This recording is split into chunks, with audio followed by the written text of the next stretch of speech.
네, 여러분 안녕하십니까. 8월 7일 수요일 아침 매일 성경 묵상 함께 나누겠습니다. 오늘은 예레미야 47장 1절에서 48장 10절까지를 함께 살펴봅니다. 바로가 가사를 치기 전에 브레셋 사람에 대하여 선지자 예레미야에게 임한 여호와의 말씀이라. 여호와께서 이와 같이 말씀하시되 보라, 물이 북쪽에서 일어나 물결치는 시내를 이루어 그 땅과 그 중에 있는 모든 것과 그 성읍과 거기에 사는 자들을 휩쓸리니 사람들이 부르짖으며 그 땅 모든 주민이 울부짖으리라. 아멘. 오늘 본문을 통해 블레셋과 모압을 향한 심판, 블레셋과 모압을 향한 심판이라는 제목으로 하나님의 말씀 증거하겠습니다. 하나님은 바벨론의 심판의 도구로 사용해서 오랜 시간 동안 애굽과 이스라엘을 괴롭혔던 블레셋과 모압을 오늘 심판하시겠다는 예언의 말씀을 선포하고 있습니다. 그래서 우리가 이 세상에 많은 강대국들이 있고 또 이 당시에 애국과 바벨론이 굉장히 큰 나라였지만 하나님의 주권하에 있듯이 이스라엘 옆에서 늘 이스라엘의 가시 같았던 블레셋과 또 모압도 결국은 그들보다 강하고 또는 큰 나라에 의해서 그들이 큰 어려움과 멸망을 당하게 될 것이라고 예언하고 있습니다. 이런 앞에서도 우리가 살펴봤지만 이 모든 역사와 또 나라와 민족의 흥망성쇠를 붙들고 있고 주관하시는 분이 하나님이란 사실을 오늘 또 밝히고 있습니다. 그래서 그들은 어떻게 됩니까? 4절에 보면 이는 블레셋 사람을 유린하시며 두로와 시돈에 남아있는 바 도와줄 자를 다 끊어버리시는 날이 올 것임이라. 여호와께서 갑돌 섬에 남아있는 블레셋 사람을 유린하시리라. 아멘. 여기 보면요, 아주 어마어마한 하나님의 이 심판의 말씀이죠. 두로와 시돈은 블레셋의 아주 중요한 도시였습니다. 다 망한다는 거예요. 유린한다는 겁니다. 하나도 남지 않고 폐허가 되어서 멸망할 블레셋에 대해서 말씀하고 있습니다. 그래서 블레셋은 오랫동안 이스라엘의 원수의 나라였지만 결국은 자기들의 힘을 의지하다가 하나 더 강력하시고 힘의 원천이신 하나님에 의해서 멸망당하게 되어 있다고 말씀하고 있습니다. 계속해서 48장으로 넘어가면 모압의 멸망에 대해서도 마찬가지입니다. 48장 1절에 보면요, 모압에 관한 것이라 만군의 여호와 이스라엘의 하나님께서 이와 같이 말씀하시되 오호라 느보여 그가 유린당하였도다. 기다리며 수치를 당하여 점령되었고 미스갑이 수치를 당하고 파괴되었으니 모압의 찬송 소리가 없어졌도다. 헤스본에서 무리가 그를 헤아려 악을 도모하고 이르기를 와서 그를 끊어서 나라를 이루게 못하자 하는도다. 만메시여 너도 조용하게 되리니 칼이 너를 뒤쫓아 가리라. 사랑하는 여러분, 이 모압도 사실은 굉장히 이스라엘을 적대시하고 또 이스라엘에게 예전에는 지배를 당했다가 또 지금은 괴롭혔다가 이러한 원수 같은 나라였습니다.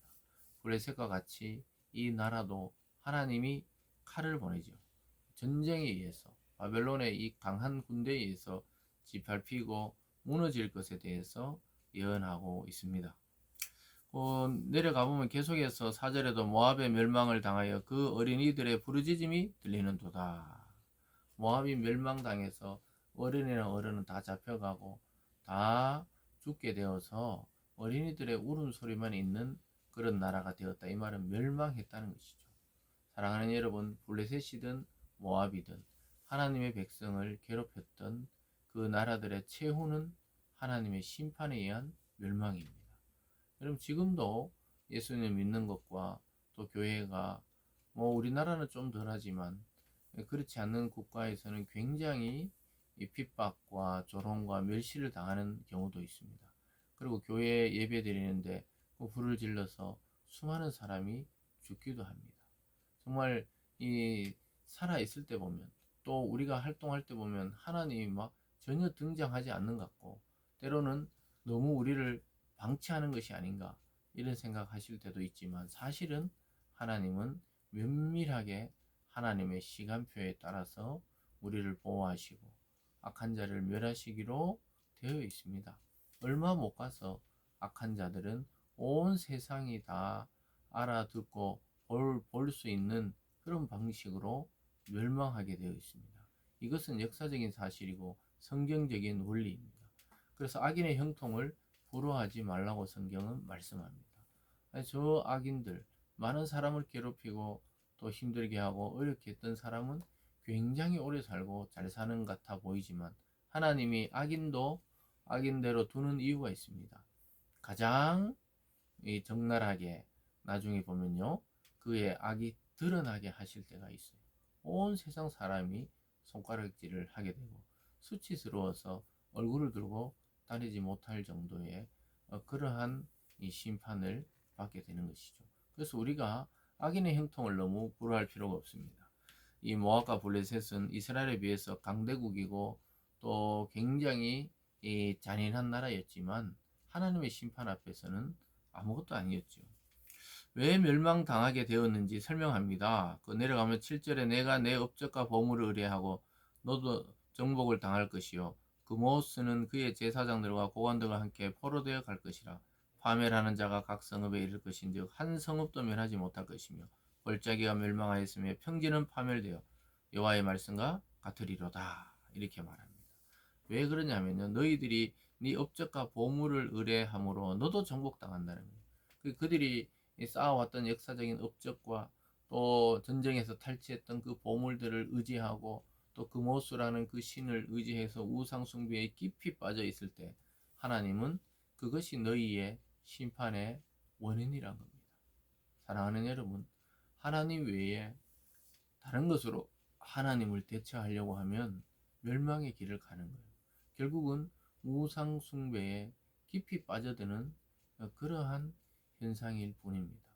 그래서 특별히 믿는 자들도 주의해야 되는 것이 믿음은 형식적이고 또 습관화되어 있고 실제로 의지하는 것은 물질이든 세상이든 사람이든 이렇게 되면 하나님이 그 의지하는 대상을 빼앗아 가기도 하고 때로는 그 의지하는 대상 때문에 마음 아프게 하기도 합니다. 그래서 우리가 정확하게 우리의 신앙을 분별해야 돼요. 자기 자신을 말씀으로 진단해서 말씀에 처복종시켜야 속지 않습니다. 그렇지 않으면 이 신앙을 하고 교회를 다니고 믿음이 있다 하지만 늘 속고 사는 것과 마찬가지가 되는 것이죠. 그래서 마지막에 하나님은 이렇게 말합니다. 10절에 보면요. 여호와의 일을 게을리하는 자는 저주를 받을 것이요 자기 칼을 금하여 피를 흘리지 아니한 자도 저주를 받을 것이로다. 이 말이 뭡니까? 바벨론을 도구로 들어서 이들을 치는데 그래서 하나님의 일을 맡겨 받은 자가 지금 바벨론 왕인 거예요. 그가 하나님 믿든 안 믿든 그게 중요한 것이 아니라 하나님의 도구로 사용되는 이 사람이 게을리 정복해서는 안 된다는 거예요. 칼을 금할 필요가 없다는 거예요.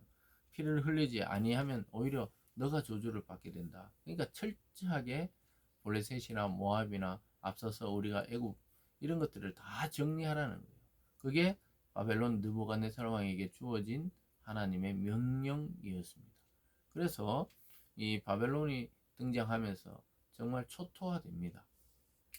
사랑하는 여러분, 헛된 세상의 그 자랑과 재물 또는 헛된 미신과 우상을 버리고 하나님과 또 이웃을 섬기는 참된 삶, 참된 성도의 삶으로 나아가서 인생과 삶과 신앙에 속지 말고 그러한 거짓에 속지 말고 사기당하지 않고 우리 인생이 정말 하나님 안에서 아름답게 변화되고 또 그런 열매를 맺는 저와 여러분의 삶이 되기를 원합니다. 기도하겠습니다. 사랑의 하나님 아버지, 지금 눈에 보이는 강함이 아닙니다. 정말 그들은 사람을 속이고 억압하고 또 사람들을 위협해서 자기의 권력과 부와 명예를 유지하려고 하지만 하나님은 다 수를 헤아리고 계십니다. 어느 순간인가 모든 사람이 알아듣는 방식으로 멸망당하는 악인의 모습을 보게 될 것입니다. 우리 성도들은 속지 말고 인생을 하나님께 잘 의지하고 맡겨서 승리의 열매를 맺게 하여 주시옵소서. 감사드리며 예수님 이름으로 기도드리옵나이다. 아멘.